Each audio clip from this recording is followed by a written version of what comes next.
Hello and welcome back to another video of the F1 World Cup, episode number 6 today for the Hungarian Grand Prix. If you missed the previous episode at Austria, I recommend you go and check that one out because we had a fiery engine and some penalties applied post-race at Austria as well. But Hungary is deputising for Finland. Finland, you know, they've had some great drivers over the years. Raikkonen, Hakkinen. Raikkonen's in this series as well as Bottas. But you know, the future of Finnish racing, you have to wonder where that talent's going to come from. Once Bottas retires, Finland will probably go without a racing drive to support, which will be a great shame for a nation that's won 3 world championships. But well, actually more than that, one because Keke Rosberg won as well. But anyway, that's a shame about Finland. But Finland are in the top 10. Raikkonen qualified 9th. As Lando Norris starts on pole, and Verstappen's there to separate myself from Hamilton. Ocon out-qualifies Gasly for 4th and 5th, so the France are on the rise. De Vries is 6th, Piastri only disappointed with 7th, Perez, Raikkonen and Alonso, but all rounding out the top 10. Very tight again in qualifying though, only less than a tenth of a second separating the top 4. Daniel Ricciardo, another disappointing qualifying from the Australian there.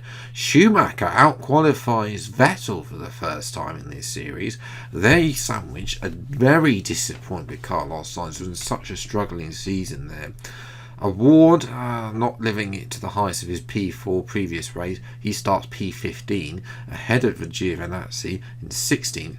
Bottas already disappointed in 17th. Nannini, Stroll and Latifi rounding out the grid for today's Hungarian Grand Prix. So, Hungary.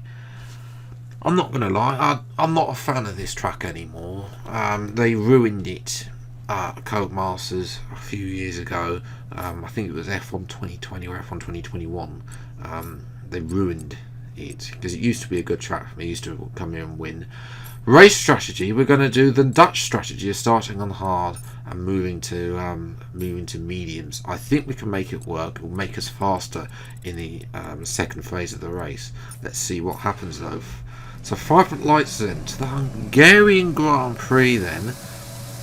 And lights are out and away we go. I'm going to already cut to the right to stop Verstappen, but that's going to be go in the middle between him and Hamilton. Hamilton on the soft compound tyre.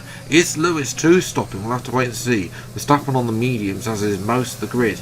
But in the end we have retained the lead off the Dutch Grand Prix. But how for much longer? Hamilton forces his way through. He almost has his off circuit. It's almost just about keeping it clean. And he swipes across us, oh so close to race-ending contact again as well. We made contact to Austria, and we surely the England team boss Christian Horner will definitely not be happy about that as well. So we did try to apply the squeeze, and then there was a contact there as he then got on the curb and tried not to and then just swiped across us like we weren't there. Verstappen now having a go at us as well. He's on mediums. I think Lewis definitely surely has to 2-stop. I don't think he can make it. And Gasly and Verstappen now having a go. This could be a lovely little move. Right round the outside, Gasly will turn the inside of the next corner. He's already got the move done. A lovely little move by the Frenchman who won the previous race at Austria. Will be looking to add to that tally again here at Hungary. So if we forced out Gasly though, Verstappen is going to go back at Gasly, but Gasly is just about able to keep the position. Verstappen has to form back in. Doesn't want to let Piastri pass though, and the Australian as well. But we jump to lap 8, and you can see already Lewis is now coming in for his stop. So we have the lead. He's got to stop. Surely he's got to stop twice. I think he's on medium compound tyres as Verstappen. Sorry, not Verstappen. Gasly has a go at us through turn 1 with DRS. We're able to defend, but he's gone right. He switched back to us, got the better exit. He's going to cut across. Can we make this move around the outside? No, I haven't got the grip on these hards. And Gasly is through for the lead. And Hamilton, this is the other. He is on a confirmation. He is on the medium, so he is 2-stopping, and he's got a Spaniard. I think that's Sainz So he's got a long way to. This could be a long afternoon for Hamilton if he gets stuck in traffic around a track that's called Monaco without the barriers. But it's not going to be a long afternoon for Nicholas Latifi because the Canadian's engine has decided it doesn't want to go any further in last place. But Hamilton is on the move. He's already caught up. He's got past Sainz. He's now going right round the outside of Daniel Ricciardo. This could be for the top 10, but bearing in mind he's got to. Everyone here has got to make yet another stop. That's the advantage of doing the 2-stop around a track where overtaking. Hamilton can make a lovely little move here and force his way past. As everyone's made their pit stops then, Gasly on the hard tyre, but Verstappen's come out behind his teammate on De Vries, who is 2-stopping like Hamilton is, but a lot further back in the order. So we jump to lap 19 then. We're going to come in for our one and only stopper for set medium compound tyres, which take us to the end of the race.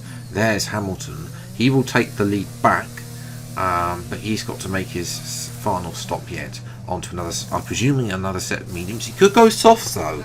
If he's got that new set of soft tyres, you know, he could stretch those mediums to a soft stint as well.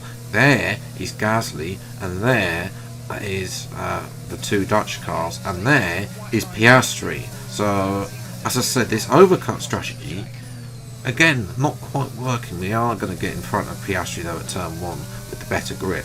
Now we've got to try and make some overtakes though. It's not too bad though. I don't think, as I say, the hard tyre actually isn't that bad of a race tyre compared to the medium. So I do think, I wonder whether or not Hamilton's made a mistake, and De Vries, by not doing the 1-stop where the hard is preferably not the preferable tyre, because you know mediums are faster, but it's the preferable strategy. One less stop makes sense, and the hards and the medium, the difference lap time between the hard and the medium should be able to overcome it. But we are going to try and get in front of Max Verstappen, as we got blocked by De Vries, you'd have seen. Hamilton does set a new fastest lap, but he is a little way behind now, and he's probably out of the running for any race victory. Here's a replay of a simple overtake, dive bomb down the inside of Verstappen. He gives us the room, doesn't fight it too much, knows we've got the better tyre and the second bite of DRS anyway. So jump later in the race then to lap 30. There you can see we've caught up to Gasly, but for Verstappen he's kept with us on those hards. So as I said, the hard are good tyre, but fortunately for Verstappen he's out the race with an engine failure. But yeah, Gasly had biblical pace today. Couldn't get, we had DRS, but we couldn't just overtake him. And in the end we have to settle for P2, which is such a shame after qualifying on pole position again. But it's, alas, that victory hasn't happened as well. Hamilton though does complete the podium, which means that, with Ocon not scoring, it means that England do outscore France today. Piastri comes home in 4th, he'll definitely take that. Alonso 5th, Raikkonen 6th, big points for them over the likes of Germany, who didn't score. Australia in 7th, for Ricciardo 7th. De Vries could only finish 8th. Perez and Sainz rounding out the top 10. Some crucial points there. Ocon, the 2-stop, he had to stop early after contacts, so that forced him onto a 2-stop strategy, which just didn't work today. He got stuck in so much traffic. Schumacher did beat Vettel, but Germany now looking a little bit shy of points, especially with Schumacher retiring 4 or 6 races. And in Italy, Canada, Bottas doing a 2-stop. I mean, he just got stuck behind the Italians, which wasn't helping. And then Verstappen doesn't help. Obviously, he's actually contributed less points than De Vries for the Netherlands. As well. But anyway, with 2 races remaining, Britain and Mexico, this means that, although it is double points for Mexico, the final race of this series, it surely can be coming home. We've got a 51-point lead over France. Sure, it would have to take 1-2 for France and a double DNF for England, at least, I think. so it should be coming home.